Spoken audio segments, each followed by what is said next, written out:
അസ്സലാമലൈക്കും. Hello guys, മബീസ് കിച്ചണിലേക്ക് എല്ലാവർക്കും സ്വാഗതം. ഞങ്ങൾക്ക് രാവിലെ കാപ്പിക്ക് പുട്ടും പയറും പപ്പടവും. ഇന്നത്തേക്ക് നമുക്ക് പയർ കൃത്യമായും കഴുകി കുക്കറിലേക്കാക്കാം. ആവശ്യത്തിന് ഉപ്പ് ഇട്ട് നമുക്ക് അത് വേവാനായിട്ട് വെക്കാം.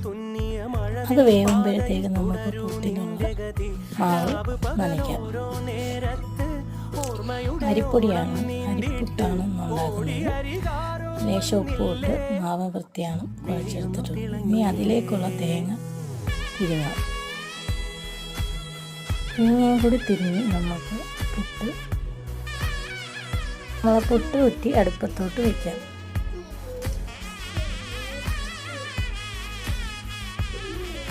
പുട്ട് കുറ്റി അടുപ്പത്തോട്ട് വെച്ചതിന് ശേഷം നമുക്ക് അതിനകത്ത് മാവ് നിറച്ച് അതിലേക്ക് വയ്ക്കാം. നമ്മൾ പയർ